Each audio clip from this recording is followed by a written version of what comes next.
நீங்க wait லாஸ்க்கு try பண்றக்க ஒரு ஆளா இருந்தா கண்டிப்பா வந்துட்டு இந்த ஃபாஸ்டிங்கும் சரி கீட்டோ டயட்டும் சரி நீங்க வந்துட்டு முயற்சி பண்ணிருக்கிறதுக்கு நிறையவே சான்சஸ் இருக்கு. பட் எல்லாருக்குமே வந்துட்டு இது ஈஸியா இருக்கிறது கிடையாது.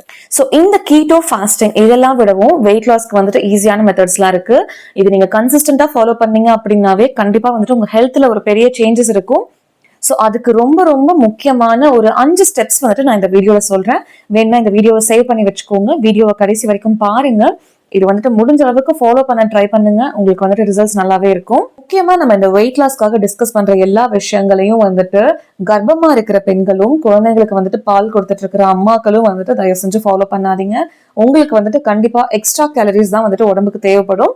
ஆனா முடிஞ்ச அளவுக்கு அதையே கொஞ்சம் ஆரோக்கியமா எடுத்துக்க ட்ரை பண்ணுங்க. ஃபர்ஸ்ட் வந்துட்டு வெயிட் லாஸ் அப்படின்னாவே எல்லார் மைண்ட்லயும் என்ன இருக்கு அப்படின்னா, நம்ம வந்துட்டு உள்ள கொடுக்குற கேலரிஸ்க்கும் வெளியில வந்துட்டு ஸ்பெண்ட் பண்ற கேலரிஸ்க்கும் வந்துட்டு ஒரு பேலன்ஸ் வந்துச்சுன்னா நம்ம வந்துட்டு வெயிட் லாஸ் பண்ணிடலாம் அப்படிங்கிற மாதிரி. ஆனா உங்க உடம்பு வந்துட்டு கால்குலேட்டர் கிடையாது. உங்க உடம்பு வந்துட்டு வெறும் கேலரிஸை மட்டும் கவுண்ட் பண்றது கிடையாது. உங்க உடம்பு கம்ப்ளீட்டா ஹார்மோன்ஸால ஆனது. சோ அந்த ஹார்மோன்ஸை வந்துட்டு நீங்க கம்ப்ளீட்டா புரிஞ்சுக்கோங்க, உங்க உடம்ப வந்துட்டு கம்ப்ளீட்டா புரிஞ்சுக்கோங்க. நான் ஏன் வந்துட்டு ஒவ்வொரு வீடியோலயுமே உங்களுக்கு வந்துட்டு ஏதாவது ஹெல்த் இஷ்யூஸ் இருந்ததுன்னா இல்ல ஏதாவது மெடிசன்ஸ் எடுத்துட்டு இருந்தீங்கன்னா உங்க டாக்டரை கன்சல்ட் பண்ணிட்டு அதுக்கப்புறம் ஃபாலோ பண்ணுங்க அப்படின்னு சொல்றேன்னா, இப்ப இந்த வீடியோ வந்துட்டு 2 பேர் உட்காந்து எதிரெதிரில பாத்துட்டு இருக்கீங்க. ஆனா ஒரே வீடியோ ஒரே டைம்ல பார்த்தாலும் கண்டிப்பா உங்களோட உடம்பும் இவரோட உடம்பும் வந்துட்டு ஒண்ணு கிடையாது. உங்களுக்குள்ள ஹெல்த் இஷ்யூஸ், உங்களோட ஜீரண சக்தி, உங்களோட மெட்டாபலிசம் இது எல்லாமே வந்துட்டு இன்னொருத்தர் மாதிரியே இருக்கணும்னு அவசியம் கிடையாது. ஒவ்வொருத்தரோட உடம்புமே வந்துட்டு கண்டிப்பா யூனிக்கானதுதான். சோ இந்த மாதிரி ஒவ்வொரு விஷயத்த நம்ம ஃபாலோ பண்ணும் போதும் அது நம்ம உடம்புக்கு தேவையான மாதிரி மாடிஃபை பண்ணி தான் ஃபாலோ பண்ணணும். பிளைண்டா வந்துட்டு ஜஸ்ட் ஒருத்தவங்க சொல்றாங்களே அப்படின்னு சொல்லிட்டு ஃபாலோ பண்ணாதீங்க. இப்ப நானே வந்துட்டு நிறைய விஷயம் சொல்றேன் அப்படின்னாலும் ஃபர்ஸ்ட் வந்துட்டு அதை புரிஞ்சுக்க ட்ரை பண்ணுங்க. உங்களுக்கு வந்துட்டு அது லாஜிக்கலா கனெக்ட் ஆகும் போதுதான் உங்களுக்கு வந்துட்டு அது இன்னும் கன்சிஸ்டன்டா ஃபாலோ பண்ணணும் அப்படின்னு தோணும். சோ இந்த 5 ஸ்டெப்ஸ்ல ஃபர்ஸ்ட் நம்ம பார்க்க போறது வந்துட்டு இந்த நொறுக்கு தீனி சாப்பிடுறத முதல்ல நிறுத்தணும். இப்ப நீங்க வெயிட் லாஸ்க்கு ட்ரை பண்றீங்க அப்படின்னா தயவு செஞ்சு நீங்க நிறுத்த வேண்டிய முதல் விஷயம் இந்த நொறுக்கு தீனி தான். ஸ்நாக்கிங் அப்படின்னு சொல்லக்கூடிய இந்த சாக்லேட்ஸ், பிஸ்கட்ஸ், கேக், பிரெட், முறுக்கு, மிக்சர் இது எல்லாமே வந்துட்டு ஏதாவது 1-2 எல்லார் வீட்லயுமே இல்ல எல்லாரோட ஆஃபீஸ் பேக்ல, ஸ்கூல் பேக்ல, காலேஜ் பேக்ல கண்டிப்பா ஏதாவது இருந்துகிட்டு தான் இருக்கு. நமக்கு எப்பெல்லாம் போர் அடிக்குதோ அப்பெல்லாம் வந்துட்டு என்ன பண்றதுனே தெரியல அப்படின்னா ஓகே ஏதாவது சாப்பிடலாம் அப்படின்னு சொல்லிட்டு ஒரு பாக்கெட்டை பிரிச்சு உள்ள இருக்கிறது எதையாவது சாப்பிட வேண்டியது. முக்கியமா வந்துட்டு இந்த பிஸ்கட்ஸ், சிப்ஸ் எல்லாம் சாப்பிடுறவங்க பாத்தீங்கன்னா இந்த கிரன்ச்சியான சவுண்டுக்காகவே வந்துட்டு எதையாவது மென்னு சாப்பிடணும் அப்படின்னு சாப்பிட்டு இருப்பாங்க. அது நீங்க ஒண்ணு சாப்பிட்டீங்கன்னா உங்களால நிறுத்தவே முடியாது. ஏன்னா அதுல உள்ள கெமிக்கல்ஸ் எல்லாமே உங்களோட பிரெயினையும் நர்வ்ஸையும் வந்துட்டு கண்ட்ரோல் பண்ண ஆரம்பிச்சிடும். சோ உங்களை திரும்ப திரும்ப வந்துட்டு இன்னொன்னு எடுத்து வாயில போடணும் அப்படின்னு சொல்லிட்டு உங்களை இன்ஃபுளுன்ஸ் பண்ணிக்கிட்டே தான் இருக்கும். சரி வீட்டுல ஸ்நாக்ஸே இல்லையா, இப்ப வெளியில போனா ஒரு டவுன் ஏரியாவோ இல்ல சிட்டி ஏரியாவிலயோ இருக்கவங்களா இருந்தா இன்னும் வந்துட்டு ரொம்ப மோசம். வீட்டை விட்டு கால் எடுத்து வெளியில வச்சாவே பக்கத்துல சுத்தி சுத்தி வந்துட்டு ஈவினிங் டைம் ஆனாவே இந்த பஜ்ஜி, போண்டா, சமோசா இந்த ஸ்மெல் தான் வந்துட்டே இருக்கும். சோ நம்மளே வந்துட்டு சாப்பிட வேணாம்னு தோணினாலும் அந்த ஸ்மெல் வந்துட்டு உங்களை ஆட்டோமேட்டிக்கா வந்துட்டு அட்ராக்ட் பண்ணி இழுக்க ஆரம்பிச்சிடும். நம்மளும் வந்துட்டு நமக்கு நாமே சமாதானம் சொல்லிப்போம், ஒண்ணு சாப்பிட்டா என்ன ஆயிட போகுது அப்படின்னு சொல்லிட்டு ஃபர்ஸ்ட் ஒண்ணு போய் சாப்பிடுவோம். அதுக்கப்புறம் ஒரு சிலர் வந்துட்டு அந்த ஒன்னோட ஸ்டாப் பண்ணிப்பாங்க. உங்களுக்கு வந்துட்டு சப்போஸ் அது ரொம்ப பிடிச்ச விஷயமா இருந்ததுன்னா சரி இன்னும் ஒண்ணு தானே அப்படின்னு சொல்லிட்டு அடுத்தடுத்து உள்ள போயிட்டே இருக்கும். இது எல்லாமே எக்ஸ்ட்ரா கேலரிஸ் அப்படிங்கிறது மட்டும் இல்லாம இதுல இன்னொரு பெரிய பிரச்சனையும் வந்துட்டு ஒழிஞ்சிட்டு இருக்கு. இன்னொரு குரூப் ஆஃப் மக்கள் வந்துட்டு என்ன பண்ணுவாங்கன்னா, நான் அன்ஹெல்தியான ஸ்நாக்ஸ் எல்லாம் சாப்பிட மாட்டேன், நான் வந்துட்டு ரொம்ப ஹெல்த் கான்சியஸ் அப்படின்னு சொல்லிட்டு இந்த மல்டிகிரெயின் பிஸ்கட் இருக்கும், மல்டிகிரெயின் பிரெட் எல்லாம் இருக்கும், இல்லைன்னா ஃப்ரூட்ஸ், நட்ஸ் அந்த மாதிரி எதையாவது ஒண்ணு பேக்ல வச்சுப்பாங்க. அவங்களுமே பாத்தீங்கன்னா சாப்பிட்ட நேரம் போக, அதாவது மீல் சாப்பிட்ட நேரம் போக மிச்ச நேரம்லாம் ஏதாவது ஒண்ணு சாப்பிட்டுட்டே தான் இருப்பாங்க. ஸோ நீங்க ஹெல்தியா சாப்பிடுறீங்களோ அன்ஹெல்தியா சாப்பிடுறீங்களோ முடிஞ்ச அளவுக்கு இந்த ஸ்நாக்ஸா வந்துட்டு இடையில குறைச்சிக்கிட்டே இருக்கிறத கொஞ்சம் கம்மி பண்றது கண்டிப்பா உங்களுக்கு வெயிட் லாஸ்ல வந்துட்டு பெரிய அளவுல ஹெல்ப் பண்ணும். நீங்க இடையில ஸ்நாக்ஸ் சாப்பிடும்போது உங்க உடம்புல என்ன ஆகுது அப்படின்னா உங்களோட பிளட் சுகர் வந்துட்டு கண்டிப்பா இன்க்ரீஸ் ஆகும். ஏன்னா நீங்க சாப்பிடுற ஸ்நாக்ஸ் எல்லாமே வந்துட்டு எதுல செய்யறாங்க, ஒண்ணு வந்துட்டு புரதச்சத்து அதிகமா நிறைய விட்டமின்ஸ், மினரல்ஸ் எல்லாம் போட்டு அப்படிலாம் எதுவும் செய்யல. ஒண்ணு மைதால செய்வாங்க, இல்லைன்னா கார்ன்ஃபிளவர்ல செய்வாங்க, இல்லைன்னா கடலை மாவுல செய்வாங்க. கூட வந்துட்டு டேஸ்ட்டுக்காக ஒண்ணு காரம் ஆட் பண்ணுவாங்க, இல்லைன்னா சுகர் ஆட் பண்ணுவாங்க, எண்ணெயில போட்டு பொரிச்செடுப்பாங்க, அவ்வளவுதான். ஸோ இது எல்லாத்துலயுமே வந்துட்டு உங்களோட பிளட் சுகரையும் இன்சுலினையும் வந்துட்டு நல்லாவே ஸ்பைக் பண்ணக்கூடிய உணவுப் பொருட்கள் தான் இருக்கு. ஸோ அந்த மாதிரி நீங்க நாள் ஃபுல்லா வந்துட்டு உங்களோட இன்சுலினை வந்துட்டு ஸ்பைக் பண்ணிக்கிட்டே இருந்தீங்க அப்படின்னா இன்சுலின் வந்துட்டு உங்களோட வெயிட் அதிகம் பண்ணக்கூடிய ஒரு ஹார்மோன். இந்த இன்சுலின் ஹார்மோனோட கேரக்டர் என்ன அப்படின்னா உங்க உடம்புல வந்துட்டு கொழுப்பை வந்து அதிகமா ஸ்டோர் பண்ணும் இது. ஸோ இந்த மாதிரி நாள் ஃபுல்லா வந்துட்டு நீங்க அடிக்கடி இன்சுலினை ஸ்பைக் பண்ணிக்கிட்டே இருந்தீங்க அப்படின்னா உங்க உடம்பு எந்நேரமுமே வந்துட்டு சுகர் பர்னிங் மோட்ல தான் இருக்கும். சரி இவன் ஏதாவது சுகர் கொடுப்பான், அதை வந்துட்டு நம்ம பர்ன் பண்ணா போதும் அப்படின்ட்டு நீங்க சாப்பிடுற அந்த ஸ்நாக்ஸ்ல இருக்க எனர்ஜி எல்லாம் முடிஞ்சதுக்கு அப்புறம் உடம்பு வந்து ஸ்டோர் பண்ணிருக்கிற கொழுப்புக்காக போகாது, அடுத்து வந்துட்டு நீங்க ஏதாவது சாப்பிடணும் அப்படிங்கிறதுக்காக உங்களை டயர்டா ஃபீல் பண்ண வைக்கும். நீங்களும் வந்துட்டு எனக்கு ரொம்ப டயர்டா இருக்கு, நான் மறுபடியும் கொஞ்சம் ஸ்நாக்ஸ் சாப்பிடுறேன்னு சொல்லிட்டு இடையில ஏதாவது சாப்பிடுவீங்க. ஸோ யூஸ்வலா வந்துட்டு கன்சல்டேஷன்லாம் பண்ணும்போது நீங்க ஒரு நாளைக்கு எத்தனை டைம் சாப்பிடுறீங்க அப்படின்னு கேட்டா எல்லாருமே சொல்றது, நான் ஒரு நாளைக்கு 2 டைம் இல்லைன்னா 3 டைம் சாப்பிடுவேன், காலையில மதியம் இல்லைன்னா காலையில மதியம் நைட் அப்படின்னு சொல்லிட்டு நம்மகிட்ட சொல்லுவாங்க. ஆனா உங்க உடம்ப நீங்க அதே மாதிரி ஏமாத்த முடியாது. ஒரு நாளைக்கு இடையில வந்துட்டு நீங்க எப்பெல்லாம் ஒரு வாய் ஸ்வீட் சாப்பிட்டாலும் சரி, ஒரு பிரெட் சாப்பிட்டாலும் சரி, ஒரு பிஸ்கட் சாப்பிட்டாலும் சரி, அது எல்லாமே வந்துட்டு உங்களுக்கு ஒரு சின்ன சின்ன மீல் தான். அப்ப யோசிச்சு பாத்துக்கோங்க, ஒரு நாளைக்கு நீங்க எத்தனை டைம் உங்க வாயில போட்டு மென்னு சாப்பிடுறீங்க, எத்தனை குட்டி குட்டி மீல் சாப்பிடுறீங்க அப்படின்னு சொல்லிட்டு. அது ஒரு சிலர்லாம் வந்துட்டு சுகர் பிபிக்கெல்லாம் மருந்து எடுத்துட்டு இருப்பாங்க. ஆனாலும் வந்துட்டு இந்த மாதிரி தொடர்ந்து ஸ்நாக்கிங்லாம் வந்துட்டு பண்ணிக்கிட்டே இருக்கும்போது அவங்க எடுக்கிற மருந்துக்கு வந்துட்டு அர்த்தமே இல்லாம போயிடும். அதனாலதான் வந்துட்டு நீங்க மருந்து எவ்வளவுதான் வந்துட்டு தொடர்ந்து ரொம்ப நாள் எடுத்துட்டு இருந்தாலும் நாள் ஆக ஆக டாக்டர் வந்துட்டு உங்களோட டோசேஜ் அதிகம் பண்ற மாதிரி ஆயிடும். சில நேரம் வந்துட்டு உங்க உடம்புக்கு அந்த மருந்தோட அளவு கேட்காமையே போயிடும். ஸோ நீங்க வந்துட்டு வெயிட் லாஸ்க்கு ட்ரை பண்றீங்கன்னா நீங்க நிறுத்த வேண்டிய முதல் விஷயம் இந்த நொறுக்கு தீனி சாப்பிடுறதுதான். இதை ஸ்டாப் பண்ணும்போது ஆரம்பத்துல வந்துட்டு உங்களால பசி கண்ட்ரோல் பண்ண முடியல அப்படின்னா 2 மீலோ 3 மீலோ நீங்க வந்துட்டு சாப்பிடுவீங்கல்ல, அதுலயே வந்துட்டு கொஞ்சம் குவான்டிட்டி அதிகம் பண்ணிக்கோங்க. இல்ல வந்துட்டு உங்களால வந்து கிரேவிங்ஸை கண்ட்ரோல் பண்ண முடியலன்னா ஃபைபர் கொஞ்சம் அதிகமா சாப்பிட்டு ட்ரை பண்ணுங்க. இனிஷியலி வந்துட்டு நீங்க சாப்பிடுற மீல்ஸ்ல வந்துட்டு குவான்டிட்டி கொஞ்சம் அதிகம் பண்ணிக்கோங்க. அப்போ என்ன சாப்பாடு வந்துட்டு இன்னும் கொஞ்சம் அதிகமா சாப்பிட்டு இன்னும் வெயிட் ஏற்ற சொல்றீங்களா அப்படின்னு சொல்லிட்டு நீங்க சொல்றது எனக்கு கேக்குது. ஸோ நீங்க சாப்பாட்டோட அளவை கம்மி பண்ணிட்டு இந்த மாதிரி இடையில வந்துட்டு ஏதாவது நொறுக்கு தீனி சாப்பிட்டுட்டே இருக்கிறத விட இது எல்லாத்தையும் கட் பண்ணிட்டு ஃபுட்ல வந்துட்டு உங்களோட குவான்டிட்டியை கொஞ்சம் இன்க்ரீஸ் பண்றதுனால ஒன்றும் ஆயிடாது. அதுவுமே வந்துட்டு உங்களோட பசியை கண்ட்ரோல் பண்றதுக்கு தான். நாள் ஆக ஆக உங்களுக்கு பழக்கம் ஆக ஆக ஃபுட்டோட குவான்டிட்டியுமே வந்துட்டு நீங்க கொஞ்சம் கொஞ்சமா கம்மி பண்ணிக்கலாம். ஸோ இதை நீங்க ஸ்டாப் பண்ணி கொஞ்ச நாள்லயே வந்துட்டு உங்களோட எனர்ஜி லெவல்ல வந்துட்டு நல்லாவே இம்ப்ரூவ்மெண்ட் தெரியும். உங்களுக்கு எந்நேரமும் வந்துட்டு வயிறு உபசமா இருக்கிறது, நெஞ்சரிச்சலா இருக்கு, இந்த மாதிரி சிம்டம்ஸ் எல்லாம் இருந்தது அப்படின்னா இது எல்லாமே கிளியர் ஆகி உங்களோட ஜீரணம் வந்துட்டு ரொம்ப சூப்பரா இருக்கிறதையும் உங்களால ஃபீல் பண்ண முடியும். அடுத்த 2வது ஸ்டெப் என்ன அப்படின்னா, நீங்க நைட் வந்துட்டு சாப்பிட்டு முடிச்சுட்டு அட்லீஸ்ட் ஒரு 2.5 to 3 மணி நேரமாவது முழிச்சிட்டுருங்க.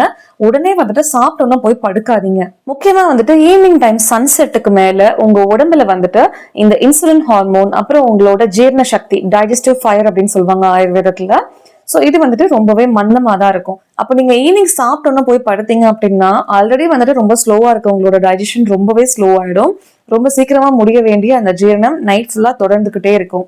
ஸோ இப்போ ஒரே மீலே வந்துட்டு நீங்க மதியத்துல சாப்பிட்றதுக்கும் நைட்ல சாப்பிட்றதுக்கும் வந்துட்டு நிறையவே வித்தியாசம் இருக்கு. அதே அளவு மீல் வந்துட்டு நீங்க மதியத்துல சாப்பிட்டீங்கன்னா உங்களுக்கு மேபி ஜீரணம் வந்துட்டு ஃபாஸ்டாவே ஆகலாம். ஆனா நைட் டைம்ல நீங்க அதையே சாப்பிடும் போது உங்க உடம்புல வந்துட்டு பிளட் சுகர் லெவல் அதிகமாகும். ஸோ கூடவே வந்துட்டு இன்சுலினும் அதிகமாகும். ஆனா அந்த இன்சுலினால வந்துட்டு சரியா வேலை செய்ய முடியாது. ஸோ இந்த இன்சுலின் அதிகமாகும் போதெல்லாம் நம்ம உடம்புல வந்துட்டு இன்னொரு முக்கியமான ஹார்மோன் வந்துட்டு கம்மியாக ஆரம்பிக்கும். ஹியூமன் growth ஹார்மோன்னு சொல்லுவாங்க. ஸோ இதோட வேலை உங்க உடம்புல வந்துட்டு growth மட்டும் கிடையாது, நம்ம உடம்புல வந்துட்டு ஃபேட் பர்ன் ஆகணும் அப்படின்னாலோ, இல்ல மசில்ஸ் வந்துட்டு ரிப்பேர் ஆகணும் அப்படின்னாலோ, இல்ல ரீஜெனரேஷன் நடக்கணும் அப்படின்னாலோ, இன்னொரு முக்கியமான விஷயம் ஆன்டி ஏஜிங் எஃபெக்ட் அப்படின்னு சொல்லுவாங்க. அதாவது சீக்கிரம் வயதாகாம இருக்கிறதுக்கு இது எல்லாத்துக்குமே இந்த growth ஹார்மோன் வந்துட்டு ரொம்ப ரொம்ப அவசியம். யூஸ்வலி வந்துட்டு நம்ம நல்ல ஆழ்ந்த தூக்கத்துல இருக்கும்போது, நம்ம உடம்பு கம்ப்ளீட் ரெஸ்ட்ல இருக்கும்போது தான் இந்த growth ஹார்மோன் வந்துட்டு அதிகமா வந்துட்டு வேலை செய்யும். இப்போ நீங்க நைட்டு சாப்பிட்ட சாப்பாடுக்காக வந்துட்டு பிளட்ல இன்சுலின் இருந்துகிட்டே இருந்ததுன்னா growth ஹார்மோன் எங்க இருந்து வரும்? ஸோ அப்போ ஆட்டோமேட்டிக்கா வந்துட்டு உங்க உடம்பு கொழுப்பை வந்துட்டு ஸ்டோர் பண்ண தான் ஸ்டார்ட் பண்ணும். ஏஜிங் வந்துட்டு ஃபாஸ்டா நடக்கும். உடம்பு காலைல எழுந்திருக்கும் போது ரொம்ப டயர்டா தான் ஃபீல் ஆகும். ஸோ இப்போ நான் சொன்ன கான்செப்ட் உங்களுக்கு புரிஞ்சிருக்கும்னு நினைக்கிறேன். நீங்க வந்துட்டு ஈஸியா தூங்கிக்கிட்டே வெயிட்டை குறைக்கலாம். அதாவது நைட்டு சாப்பிட்டதுக்கு அப்புறம் ஒரு 2 to 3 மணி நேரம், மினிமம் 2 மணி நேரமாவது முழிச்சிட்டு இருக்க ட்ரை பண்ணுங்க. அதனாலே வந்துட்டு மேக்ஸிமம் உங்களோட உணவு வந்துட்டு டைஜஸ்ட் ஆயிடுச்சு அப்படின்னா உங்களோட இன்சுலின் லெவல் குறைய ஆரம்பிக்கும், உங்க growth ஹார்மோன் வந்துட்டு அதிகமாக ஆரம்பிக்கும். ஸோ ஈஸியா வந்துட்டு உங்க உடம்புக்குள் நடக்க வேண்டிய அந்த ரிப்பேர் அண்ட் ரீசெட் இது எல்லாமே வந்துட்டு நார்மலா நடந்துரும். ஸோ காலையில எழுந்திருக்கும் போது உங்களுக்கு வந்துட்டு ரொம்ப உற்சாகமாவே இருக்கும். பல நாடுகள்லயும் வந்துட்டு மக்கள் என்ன பண்றாங்கன்னா வெயிட்டை கம்மி பண்ணணும் அப்படின்னு சொல்லிட்டு அதுக்கு ஒரு ஷார்ட்கட் பல $1000 வந்துட்டு கொடுத்து இந்த growth ஹார்மோன் வந்துட்டு இன்ஜெக்ஷன் மூலமா எடுத்துக்கிறாங்க. இந்த ஒசம்பிக்னு சொல்லிட்டு இப்போ ஒரு மருந்து எடுத்துட்டு இருக்காங்கல்ல, அந்த மாதிரி அதுவும் வந்துட்டு ஒரு காலத்துல ட்ரெண்டிங்கா இருந்தது. ஸோ யூஷா வந்துட்டு நம்ம உடம்புக்கு ஒரு ஹார்மோன் அப்படின்னா நம்ம உடம்பை ப்ரொடியூஸ் பண்ணும்போது அதோட தன்மை வேற. அது நம்ம வந்துட்டு செயற்கையா ஒரு இன்ஜெக்ஷன் மூலமா எடுத்துக்கிட்டோம் அப்படின்னா அதுல உள்ள சைட் எஃபெக்ட்ஸ் வந்துட்டு வேற. எப்பவுமே எல்லாத்துக்குமே ஷார்ட்கட் தேடாதீங்க. முடிஞ்ச அளவுக்கு உங்களோட ஃபுல் எஃபர்ட்ஸ் கொடுங்க.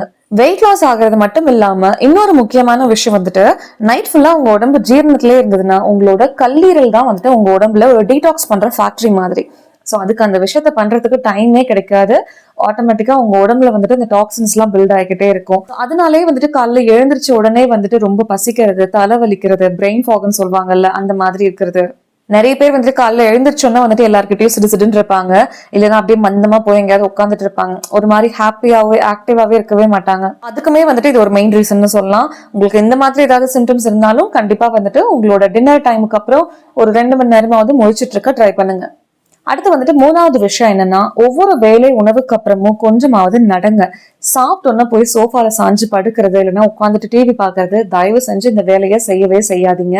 உங்களுக்கு வந்துட்டு இன்சுலின் ரெசிஸ்டன்ஸ் ரொம்ப அதிகமா இருக்கு அப்படின்னா, இந்த ஒரு சின்ன ஸ்டெப்பை ஃபாலோ பண்றது மூலமா வந்துட்டு நீங்க கன்சிஸ்டன்டா பண்ணும்போது உங்களோட இன்சுலினோட சென்சிட்டிவிட்டி அதிகமாகிறதுக்கும் உங்களோட ரெசிஸ்டன்ஸ் கம்மியாகிறதுக்கும் வந்துட்டு நிறையவே வாய்ப்பு இருக்கு. சாப்பிட்ட உடனே வந்துட்டு உங்க ரத்தத்துல வந்துட்டு கலக்கிற அந்த சுகர் லெவல், நீங்க வந்துட்டு கொஞ்ச நேரம் நடக்கும் போது உங்க மசில்ஸ் எல்லாம் வந்துட்டு ஒரு ஸ்பாஞ்ச் மாதிரி டக்குன்னு இந்த சுகர்லாம் வந்துட்டு எடுத்து எனர்ஜிக்காக யூஸ் பண்ணும். ஸோ அந்த டைம்ல வந்துட்டு உங்களோட கணையத்துக்கும் பெரிய லோட் இருக்காது.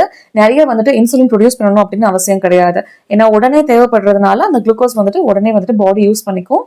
ஸோ ஒவ்வொரு வேலையும் சாப்பிட்டதுக்கு அப்புறம் ஜஸ்ட் ஒரு 10 நிமிஷம் நடந்தீங்கன்னாவே உங்களோட ரத்த சர்க்கரை அளவு ஒரு 30% வரைக்குமே குறையறதுக்கு வாய்ப்பு இருக்கு. உங்களுக்கு வந்துட்டு ஃபேட்டி லிவர் அப்படிங்கிற பிரச்சனை வந்துட்டு வராம இது பார்த்துக்கும். உங்களுக்கு வந்துட்டு சாப்பிட்டதுக்கு அப்புறம் ரொம்ப டயர்ட் ஆகுறது, இந்த சுகர் கிராஷ்னு சொல்லுவாங்கல்ல, உண்ட மயக்கம், அந்த மாதிரிலாம் இருந்தது அப்படின்னா அது வந்துட்டு குறையறதுக்குமே சான்சஸ் இருக்கு. உடம்புல வந்துட்டு இன்ஃப்ளமேஷன் லெவல் கம்மியாகும், உங்களோட பசி வந்துட்டு இம்ப்ரூவ் ஆகும், ஜீரணமும் வந்துட்டு நல்லாவே இம்ப்ரூவ் ஆகும். ஸோ உங்களால முடிஞ்சா ஒவ்வொரு வேலையும் சாப்பிட்டதுக்கு அப்புறம் ஒரு 5 to 10 நிமிஷமாவது நடங்க. அப்படி சுத்தமா முடியலன்னா அட்லீஸ்ட் ஒரு நாள்ல வந்துட்டு நீங்க மெயின் மீலா எப்போ சாப்பிடுறீங்களோ, அது லஞ்சா இருந்தாலும் சரி, டின்னரா இருந்தாலும் சரி, அதை சாப்பிட்டதுக்கு அப்புறம் ஒரு 10 to 15 நிமிஷமாவது மினிமம் நடங்க. சுத்தமா நடக்காம இருந்தீங்க அப்படின்னா தான் ரொம்ப பிரச்சனை. ஸோ இது மூணையுமே உங்களால கம்ஃபர்டபுளா ஃபாலோ பண்ண முடியுது அப்படிங்கும் போது நீங்க அடுத்து வந்துட்டு 4வது ஸ்டெப்புக்கு ஜம்ப் பண்ணலாம். ஸோ 4வது விஷயம் என்னன்னா, வாரத்துல ஒரு நாளாவது 24 மணி நேரமும் ஃபாஸ்டிங் இருக்க ட்ரை பண்ணுங்க. இது வந்துட்டு உங்களோட வெயிட் லாஸ்க்காக மட்டும் கிடையாது. வாரத்துல ஒரு நாளாவது உங்களோட இன்சுலின் லெவல் அதோட கம்மியான லெவலை வந்துட்டு ரீச் பண்றதுக்கு நீங்க சான்ஸ் கொடுங்க. ஏன்னா எப்பவுமே வந்துட்டு சாப்பிட்டு நம்ம அதை ஸ்பைக் பண்ணிக்கிட்டே தான் இருக்கும். உடம்புக்கும் ஜீரணத்துக்கும் கொஞ்சம் ரெஸ்ட் கொடுத்தாலாவது அது கொஞ்சம் குறையறதுக்கு வந்துட்டு ஒரு வாய்ப்பு கிடைக்கட்டும். நம்ம முன்னாடி பார்த்த மாதிரி உங்களோட இன்சுலின் கம்மி ஆகும் போது தான் உடம்புல வந்துட்டு growth ஹார்மோன் அதிகமாகும். நம்ம டீப் ஸ்லீப்ல மட்டுமே நடந்துட்டு இருக்கிற அந்த விஷயத்த வாரத்துல அட்லீஸ்ட் ஒரு டைம் ஆகுது நாள் ஃபுல்லா அது நடக்கிறதுக்கு நம்ம ஒரு சான்ஸ் கொடுக்கலாம். உங்க பாடி வந்துட்டு அந்த ஃபேட் பர்னிங் மோடுக்கு போச்சு அப்படின்னாவே உடம்புல ஸ்டோர் பண்ணிருக்கிற கொழுப்பு இது எல்லாத்தையுமே வந்துட்டு எடுத்து யூஸ் பண்ண ஆரம்பிக்கும். அது மட்டும் இல்லாம உங்க உடம்புல வந்துட்டு ஆட்டோபேஜி அப்படின்னு சொல்லிட்டு இன்னொரு முக்கியமான கிளீனிங் ப்ராசஸ்மே வந்துட்டு ஆக்டிவேட் ஆகும் இந்த ஃபாஸ்டிங்னால. நம்ம இதை பத்தி ஏற்கனவே ஒரு வீடியோல டீடைல்டா பார்த்திருப்போம்னு நினைக்கிறேன். அதாவது உங்களுக்கு வந்துட்டு இன்சுலின் ரெசிஸ்டன்ஸ் இருக்கு, உங்க உடம்புல வந்துட்டு கொழுப்பு அதிகமா ஸ்டோர் ஆயிருக்கு, வெயிட் அதிகமா இருக்கீங்க அப்படிங்கும்போது உங்களோட செல்களுக்குள்ள ஒவ்வொரு பேட்டரி பேக்கேஜ் இருக்கும். அது பேர் வந்துட்டு மைட்டோகாண்ட்ரியா அப்படின்னு சொல்லுவாங்க. அதான் வந்துட்டு எனர்ஜி ப்ரொடக்ஷன். நம்ம வீட்டுல வந்துட்டு அடுப்பு எப்படி வந்துட்டு ஹீட் ப்ரொடக்ஷன் பண்ணுதோ அந்த மாதிரி செல்களுக்குள்ள வந்துட்டு ஒரு நம்ம கொடுக்குற ஃபியூவல் எல்லாத்தையுமே பர்ன் பண்ணி நமக்கு எனர்ஜியா வந்துட்டு கன்வெர்ட் பண்ணி கொடுக்கறது இந்த மைட்டோகாண்ட்ரியா தான். ஸோ இன்சுலின் ரெசிஸ்டன்ஸ் இருக்க டைம்ல இது வந்துட்டு எஃபிஷியன்டா வேலை செய்யாததுனாலயே உங்க உடம்புல வந்துட்டு கொழுப்பெல்லாம் பிரேக் டவுன் ஆகாம அப்படியே இருக்கும். ஃபாஸ்டிங் டைம்ல வந்துட்டு இந்த ஆட்டோபேஜி அப்படின்னா வேற ஒன்றும் கிடையாது. நம்ம செல்களுக்குள்ள வந்துட்டு குப்பை எல்லாம் தேங்கி நிற்கும்ல, ஜங்க் எல்லாம் வந்துட்டு அது எல்லாத்தையுமே கிளீன் பண்ணி செல்களை சுத்தப்படுத்தும். டேமேஜ்டு செல்ஸ், டேமேஜ்டு மைட்டோகாண்ட்ரியா இது எல்லாத்தையுமே வந்துட்டு பிரேக் டவுன் பண்ணிட்டு அந்த இடத்துல நல்ல ஆரோக்கியமான செல்களை உற்பத்தி பண்ணி ரீப்ளேஸ் பண்ணும். இந்த விஷயம் தான் நம்ம உடம்புல வந்துட்டு ஃபாஸ்டிங் டைம்ல நடக்கும். ஸோ இது நீங்க பண்ணும்போது உடம்புல வந்துட்டு இன்ஃப்ளமேஷன் கண்டிப்பா கம்மியாகும், உங்களோட லிவர் ஃபங்க்ஷன் வந்துட்டு நல்லாவே இருக்கும். ஸோ கிளென்சிங் ப்ராசஸ் வந்துட்டு ஆட்டோமேட்டிக்கா வந்துட்டு பூஸ்ட் ஆகும், உங்களோட எதிர்ப்பு சக்தி இன்னும் நல்லா இருக்கும். ஒரு ஸ்டடியில வந்துட்டு என்ன சொல்லியிருக்காங்கன்னா, நம்ம வந்துட்டு டீப் ஸ்லீப்ல மட்டுமே அதிகமா கிடைக்கக்கூடிய இந்த growth ஹார்மோன் இந்த மாதிரி அட்லீஸ்ட் ஒரு 24 மணி நேரம் ஃபாஸ்டிங்ல இருந்தீங்க அப்படின்னா பெண்களுக்கு வந்துட்டு 1300% அதிகமாகவும் ஆண்களுக்கு வந்துட்டு 2000% அதிகமாகவும் வந்துட்டு ப்ரொடியூஸ் ஆகுது அப்படின்னு சொல்றாங்க. அப்ப நல்லா யோசிச்சு பாருங்க, உங்க உடம்புல வந்துட்டு உள்ள கொழுப்புகளை எரிக்கிறதுக்கு நீங்களே வந்துட்டு ஒரு வாய்ப்பு உருவாக்கி கொடுக்குற மாதிரி. ஸோ நீங்க எடுத்தோன்னா வந்துட்டு 24 மணி நேரம் ஃபாஸ்டிங் போகணும்னு அவசியம் கிடையாது. நம்ம ஏற்கனவே போன வீடியோல பார்த்த மாதிரி இன்டர்மிட்டன்ட் ஃபாஸ்டிங்லயே நீங்க ஸ்டார்ட் பண்ணலாம். ஜஸ்ட் ஒரு 16 மணி நேரம் இல்லைன்னா ஒரு 14 மணி நேரத்துல இருந்து ஸ்டார்ட் பண்ணீங்கன்னா கூட ஓகே. அதுலயே கொஞ்சம் கொஞ்சமா டைம் அதிகப்படுத்தி நீங்க இந்த 24 மணி நேரம் ஃபாஸ்டிங் உங்களுக்கு கம்ஃபர்டபுளா இருந்தா மட்டும் ட்ரை பண்ணுங்க. நான் முன்னாடி சொன்ன மாதிரி ஏதாவது மெடிசன்ஸ் எடுத்துட்டு இருந்தீங்க அப்படின்னா கண்டிப்பா உங்களோட டாக்டர் கிட்ட கேட்டுட்டு அப்புறமா ஃபாலோ பண்ணுங்க. உங்களுக்கு வந்துட்டு கம்ஃபர்டபுளா இருந்தது அப்படின்னா இந்த 24 மணி நேரம் ஃபாஸ்டிங் ட்ரை பண்ணுங்க. அந்த டைம் வந்துட்டு நீங்களே சூஸ் பண்ணிக்கலாம். ஃபார் எக்ஸாம்பிள் காலையில நீங்க பிரேக்ஃபாஸ்ட் சாப்பிட்டுருக்கீங்க, அடுத்து 24 மணி நேரத்துக்கு ஃபாஸ்டிங் இருக்கீங்கன்னா நாளைக்கு காலையில அதே டைமுக்கு இன்னொரு பிரேக்ஃபாஸ்ட் சாப்பிட்டு நீங்க ஃபாஸ்டிங் வந்துட்டு பிரேக் பண்ணிக்கலாம். இல்ல இன்னைக்கு லஞ்ச்ல இருந்து நாளைக்கு லஞ்ச் வரைக்கும், இல்ல இன்னைக்கு டின்னர்ல இருந்து நாளைக்கு டின்னர் வரைக்கும், அந்த மாதிரி உங்களுக்கு எது கம்ஃபர்டபுளோ அந்த மாதிரி ஒரு 24 மணி நேரத்தை சூஸ் பண்ணி ட்ரை பண்ணுங்க. ஆனா உங்க உடம்பை எப்பவுமே ஃபாஸ்டிங்காக வருத்திக்காதீங்க. ஸோ இந்த ஃபாஸ்டிங் இருக்க டைம்ல கண்டிப்பா வந்துட்டு தண்ணி குடிங்க. தண்ணியில கொஞ்சம் எலக்ட்ரோலைட்ஸ் கலந்து குடிங்க. அதுவுமே வந்துட்டு உங்களுக்கு இனிஷியல் டேஸ்ல ஃபாஸ்டிங் வந்துட்டு கொஞ்சம் வித்ஸ்டாண்ட் பண்றதுக்கு ஹெல்ப் பண்ணும். ஸோ நீங்க இந்த 4 ஸ்டெப்ஸ்மே வந்துட்டு சூப்பரா ஃபாலோ பண்ண ஆரம்பிச்சிட்டீங்க அப்படின்னா அடுத்து வந்துட்டு தாராளமா 5வது ஸ்டெப்பை ட்ரை பண்ணலாம். அது என்னன்னா, நீங்க வந்துட்டு ஒரு நாளைக்கு நான் 10,000 ஸ்டெப்ஸ் வந்துட்டு கவர் பண்ணி ஆகணும், இல்ல நான் 8,000 ஸ்டெப்ஸ் வந்துட்டு கண்டிப்பா நடந்தே ஆகணும் அப்படிங்கிறத விட, சில பேர் வந்துட்டு ரொம்ப சொங்கி மாதிரி நடப்பாங்க மந்தமா. ஐயோ நான் கவர் பண்ணணுமே அப்படின்னு சொல்லிட்டு. அதுக்கு பதிலா நீங்க வந்துட்டு கண்டிப்பா இதை ட்ரை பண்ணலாம். உங்களுக்கு முழங்கால் வலி, பேக் பெயின் அந்த மாதிரிலாம் இருந்தா மட்டும் நீங்க இதை செய்ய வேண்டாம். இந்த ஹை இன்டென்சிட்டி இன்டர்வல் ட்ரைனிங் அப்படின்னு சொல்லுவாங்க. அதுக்கு வந்துட்டு நீங்க பெருசா ரொம்ப காம்ப்ளிகேட்டடான எக்ஸசைஸ் எல்லாம் ஒன்றும் பண்ணணும்னு அவசியம் இல்லை. அதுலயே வந்துட்டு இந்த ஸ்பிரிண்ட் அப்படின்னு சொல்லுவாங்க. அதாவது ஒரு 20 to 30 செகண்டுக்கு நல்லா ஃபாஸ்டா வந்துட்டு ரன் பண்ணணும். அதுக்கப்புறம் வந்துட்டு ஒரு 1 to 2 மினிட்ஸ் வந்துட்டு ரெஸ்ட் எடுத்துக்கலாம். திருப்பி வந்துட்டு அதை கண்டினியூ பண்ணணும். இந்த மாதிரி ஒரு 5ல இருந்து 8 ரவுண்ட் உங்களோட ஸ்டாமினா பொறுத்து நீங்க ட்ரை பண்ணாவே உங்க உடம்புல வந்துட்டு இந்த எனர்ஜி பர்னிங் வந்துட்டு நல்லாவே நடக்கும். ஸோ இந்த மாதிரி ஒரு நாளைக்கு ஒரு டைம் வந்துட்டு நீங்க இந்த மாதிரி வேகமா ஓடுனீங்க, உங்க ஹார்ட் ரேட்லாம் அதிகமாச்சு அப்படின்னாவே உங்களோட growth ஹார்மோன்ஸ் வந்துட்டு அதிகமாகும். உங்களோட இன்சுலின் சென்சிட்டிவிட்டி வந்துட்டு நல்லா இருக்கும். உங்களோட மெட்டபாலிசம் வந்துட்டு நல்லாவே பூஸ்ட் ஆகும். எடுத்தோன்னு வந்துட்டு நீங்க அந்த மாதிரி ஓடணும்னு அவசியம் இல்லை. ஃபர்ஸ்ட் எடுத்தோன்னு ஒரு வார்ம் அப் மாதிரி கொஞ்சம் நடக்க ஆரம்பிங்க. உங்க மசில்ஸ் எல்லாம் கொஞ்சம் வார்ம் அப் ஆனதுக்கு அப்புறமா ஒரு 20 செகண்ட் வந்துட்டு ஓடுங்க. அதுக்கப்புறம் 1 நிமிஷம் வந்துட்டு ரெஸ்ட்டுக்காக மெதுவா நடங்க. திருப்பி 20 செகண்ட் ஓடுங்க. ஒரு நிமிஷம் வந்துட்டு நடங்க. இதே மாதிரி உங்களுக்கு கம்ஃபர்டபுளா இருக்கிற மாதிரி ஒரு 4ல இருந்து 8 ரவுண்ட் வந்துட்டு கண்டினியூ பண்ணுங்க. இதை செஞ்சு முடிச்சுட்டு கொஞ்ச நேரமாவது உட்கார்ந்து ரிலாக்ஸ் பண்ணுங்க. உங்க உடம்ப வந்துட்டு கொஞ்சம் கூல் டவுன் பண்ணுங்க. ஸோ இதுக்கு முன்னாடி நீங்க எந்த எக்ஸசைஸுமே பண்ணல, உங்க உடம்பு வந்துட்டு ரொம்ப வீக்கா இருக்கு அப்படின்னா இதை பண்ணும்போது உங்களுக்கு முழங்கால் வலி, பேக் பெயின்லாம் வரதுக்கு சான்ஸ் இருக்கு. ஸோ முடிஞ்ச அளவுக்கு ஃபர்ஸ்ட் கொஞ்ச நாளைக்கு யோகா ப்ராக்டிஸ் பண்ணுங்க. கொஞ்சம் ஏதாவது ஸ்ட்ரென்த் ட்ரைனிங் பண்ணுங்க. அதை பண்ணிட்டு இந்த மாதிரி ஹை இன்டென்சிட்டி இன்டர்வல் ட்ரைனிங்லாம் வந்துட்டு பண்ணீங்க அப்படின்னா உங்களோட வெயிட் லாஸ்க்கு இது ரொம்பவே ஹெல்ப் பண்ணும். ஆனா எப்பவுமே எக்ஸசைஸ் மட்டுமே வந்துட்டு உங்களுக்கு வெயிட் லாஸ்க்கு ஹெல்ப் பண்ணாது. நிறைய பேர் என்ன சொல்றாங்கன்னா, நான் வந்துட்டு ஒரு நாளைக்கு 1 மணி நேரம் யோகா பண்றேன், இல்ல வாரத்துல 5 நாள் வந்துட்டு ஜிம் போறேன், ஆனா என்னால டயட்லாம் வந்துட்டு கண்ட்ரோல் பண்ண முடியாது அப்படின்னீங்கன்னா நீங்க வந்துட்டு வெயிட் லாஸ் வந்துட்டு எதிர்பார்க்கவே வேண்டாம். வெயிட் லாஸ் அப்படிங்கும் போது உங்களோட வாழ்க்கை முறை, அதாவது லைஃப் ஸ்டைலே வந்துட்டு நீங்க கம்ப்ளீட்டா ஒரு ஆரோக்கியமான முறைக்கு வந்துட்டு மாத்துனீங்க அப்படின்னாதான் உங்களுக்கு வந்துட்டு பெஸ்ட் ரிசல்ட்ஸ் இருக்கும். கண்டிப்பா நான் திருப்பி சொல்றேன், இந்த HIIT ஒர்க் அவுட் வந்துட்டு உங்களுக்கு கண்டிப்பா ஹெல்ப் பண்ணும். ஆனா ரொம்ப ஸ்லோல இருந்து ஸ்டார்ட் பண்ணுங்க. எடுத்தோன்னு வந்துட்டு ரொம்ப ஆர்வக்குளர்ல வேகமா பண்ணி ஏதாவது வலி வர வச்சுக்காதீங்க. முடிஞ்சா வந்துட்டு இன்னொரு யோகா ட்ரெயினரோ இல்ல ஜிம் ட்ரெயினரோ அவங்களோட சூப்பர்விஷனோட வந்துட்டு ஃபர்ஸ்ட் ஸ்டார்ட் பண்ணுங்க. முடிஞ்ச அளவுக்கு வந்துட்டு ஃபர்ஸ்ட் யோகா செஷன்ல இருந்து ஸ்டார்ட் பண்றது கண்டிப்பா உங்களுக்கு ஹெல்ப் பண்ணும். அது முடிஞ்ச அளவுக்கு வந்துட்டு உங்களோட ஜாயின்ஸ், மசில்ஸ் எல்லாத்தையுமே வந்துட்டு கொஞ்சம் ஸ்ட்ரென்தன் பண்ணும். அதுக்கப்புறம் நீங்க இதை ட்ரை பண்ணீங்கன்னா உங்களுக்கு பெருசா வந்துட்டு வலி அந்த மாதிரிலாம் ஒன்றும் தெரியாது.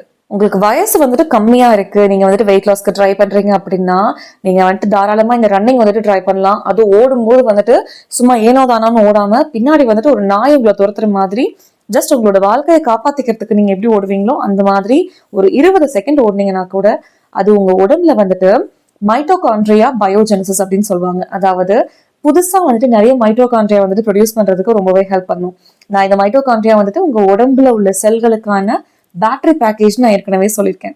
ஸோ அதான் வந்துட்டு உங்களுக்கான எனர்ஜி ப்ரொடக்ஷனுக்கு ஹெல்ப் பண்ணுது. ஸோ இதெல்லாம் நீங்க தொடர்ந்து பண்ணும்போது ஆல்ரெடி வந்துட்டு உங்க உடம்புல இன்சஃபிஷியன்டா வேலை பார்த்துட்டு இருந்த இந்த மைட்டோகாண்ட்ரியா இன்னும் அதிகமான அளவுல கரெக்டா வந்துட்டு வேலை பார்த்துச்சு அப்படின்னா ஃபேட் பர்னிங் அப்படிங்கிற விஷயம் ஆட்டோமேட்டிக்கா வந்துட்டு ஸ்டார்ட் ஆயிடும். இந்த ரன்னிங், யோகா இந்த 2 விஷயத்துலயுமே வந்துட்டு உங்க பிளட் சுகரை வந்துட்டு மெயின்டைன் பண்றதுக்கும் வெயிட் லாஸ்க்கு ஹெல்ப் பண்றதுக்கும் இன்னொரு முக்கியமான விஷயம் ஒன்று நடக்குது. என்ன அப்படின்னா உங்களோட ஸ்ட்ரெஸ் லெவல், உங்களோட கார்டிசால் லெவல், அதை வந்துட்டு நீங்க கம்மி பண்ணீங்க அப்படின்னாவே தேவையில்லாம வந்துட்டு பிளட்ல சுகர் லெவலும் இன்சுலின் லெவலும் வந்துட்டு அதிகமாகிறது, கொழுப்பை வந்துட்டு உடம்பு ஸ்டோர் பண்ணி வைக்கிறது, இந்த மாதிரியான விஷயங்கள் நீங்க அவாய்ட் பண்ணலாம். ஸோ இது வந்துட்டு கண்டிப்பா உங்களுக்கு ரன்னிங், யோகா 2லயுமே நடக்கும். ஸோ 2ல உங்களுக்கு எது சூட்டபிளா இருக்கோ அதை ஸ்டார்ட் பண்ணுங்க. யோகா வந்துட்டு எல்லா ஏஜ் குரூப் பீப்புளும் பண்ணலாம். ரன்னிங் வந்துட்டு கொஞ்சம் யங் ஏஜா இருக்கவங்க, வலியெல்லாம் இல்லாதவங்க ஸ்டார்ட் பண்ணலாம். ஸோ இது வரைக்கும் நம்ம பார்த்த அந்த 5 ஸ்டெப்ஸ் என்னென்னு உங்களுக்கு ஞாபகம் இருக்கும்னு நினைக்கிறேன். நொறுக்கு தீனி சாப்பிடவே சாப்பிடாதீங்க. சாப்பிட்டுட்டு ஒரு 2 to 3 மணி நேரமாவது முடிச்சிட்டு இருங்க. உடனே போய் தூங்காதீங்க. ஒவ்வொரு வேளை சாப்பிட்டதுக்கு அப்புறம் ஒரு 5 நிமிஷம், ஒரு 10 நிமிஷமாவது நடக்க ட்ரை பண்ணுங்க. வாரத்துல ஒரு நாளாவது வந்துட்டு விரதம் இருக்க ட்ரை பண்ணுங்க. கடைசியா வந்துட்டு யோகா, எக்ஸசைஸ், ரன்னிங் இந்த மாதிரி எதையாவது வந்து ட்ரை பண்ணுங்க. அது வந்துட்டு உங்க உடம்புல ஃபேட் பர்னிங்க்கு கண்டிப்பா ஹெல்ப் பண்ணும். அடுத்து வந்துட்டு உங்ககிட்ட இருந்து வர்ற முக்கியமான கேள்வி, இதை நான் எத்தனை நாளைக்கு ஃபாலோ பண்ணணும், எனக்கு வந்துட்டு எப்போ ரிசல்ட்ஸ் கிடைக்கும் அப்படின்னு சொல்லிட்டு. சிலருக்கு வந்துட்டு 3 to 6 மாசத்துல வந்துட்டு நல்ல ரிசல்ட்ஸ் கிடைக்கலாம். அது வந்துட்டு உங்களோட உடம்பை பொறுத்து தான். சம்டைம்ஸ் உங்களுக்கு ஏர்லியாவும் ரிசல்ட்ஸ் கிடைக்கலாம், சில நேரம் வந்துட்டு உங்களுக்கு கொஞ்சம் லேட்டாவும் கிடைக்கலாம். ஆனா எப்பவுமே ஒரு விஷயத்த ஸ்டார்ட் பண்ணீங்கன்னா கன்சிஸ்டன்டா ஃபாலோ பண்றதுக்கு ட்ரை பண்ணுங்க. இன்னொரு முக்கியமான விஷயம், வெயிட் லாஸ் ஸ்டார்ட் பண்றவங்க வந்துட்டு ஒரு பெரிய மித் அவங்க மைண்ட்ல வச்சிருக்கிறது என்னன்னா, நான் வெயிட்டை குறைச்சா என்னோட பிரச்சனை எல்லாம் முடிஞ்சு என் உடம்பு வந்துட்டு ரொம்ப ஆரோக்கியம் ஆயிரும் அப்படின்னு சொல்லிட்டு. உங்ககிட்ட நிறைய பேர் அதான் சொல்லியிருப்பாங்க, நீங்க என்ன இஷ்யூஸ் சொன்னாலுமே வந்துட்டு உங்களோட வெயிட் வந்துட்டு குறைச்சிங்க அப்படின்னா எல்லாம் சரியாயிடும், உங்களோட வெயிட் தான் ப்ராப்ளம் அப்படின்னு சொல்லிட்டு. ஆனா அது அப்படி கிடையாது. நீங்க என்னைக்கு வந்துட்டு உங்க உடம்பு ஆரோக்கியமா மாத்துறீங்களோ அன்னைக்கு உங்க வெயிட் தானாவே குறைய ஆரம்பிச்சிடும். உடம்பு வந்துட்டு வெயிட் அதிகமாகிறது, உடம்பு வந்துட்டு பருமன் ஆகிறது அப்படிங்கிறதுமே உங்க உடம்போட ஒரு சிம்டம் தான். உள்ள வந்துட்டு ஏதோ ஒண்ணு சரியில்லை அப்படிங்கும் போதுதான் உங்க உடம்பு வந்துட்டு இந்த மாதிரி கொழுப்பெல்லாம் ஸ்டோர் பண்ணி வைக்குது. சோ நீங்க வந்துட்டு ஆரோக்கியமா மாறணும் அப்படின்னு ட்ரை பண்ணீங்கன்னா அதோட ஒன் ஆஃப் த சைடு எஃபெக்ட்ஸாவே உங்களுக்கு வெயிட் லாஸும் ஆட்டோமேட்டிக்கா நடக்கும். வெயிட் லாஸ் ஆகல அப்படின்னு சொல்லிட்டு உட்காந்து ஃப்ரஸ்ட்ரேட் ஆயிட்டு இருக்காதீங்க. உண்மையிலேயே உள்ள என்ன ரூட் காஸ் அப்படின்னு சொல்லிட்டு கண்டுபிடிங்க. சோ இதுல நான் சொன்ன 5 ஸ்டெப்ஸ்மே ரொம்ப ஈஸி தான். ஒவ்வொன்றா ஃபாலோ பண்ண ட்ரை பண்ணுங்க. எடுத்தோன்னு 5யுமே ட்ரை பண்ணி என்னால முடியல அப்படின்ட்டு உட்காராதீங்க. வாரம் ஒரு ஸ்டெப்பா கூட ஆட் பண்ணிக்கோங்க. உங்களால ஈஸியா வந்துட்டு 2 மாசத்துல எல்லா விஷயங்களையும் கம்ப்ளீட்டா ஃபாலோ பண்ண முடியும். சோ வீடியோவை சேவ் பண்ணி வச்சுக்கோங்க. இதை ஃபாலோ பண்ணுங்க. 6 மாசம் கழிச்சு திருப்பி வந்து உங்களோட ரிசல்ட்ஸ் எப்படி இருக்கு அப்படின்னு சொல்லிட்டு கமெண்ட் செக்ஷன்ல சொல்லுங்க. நன்றி.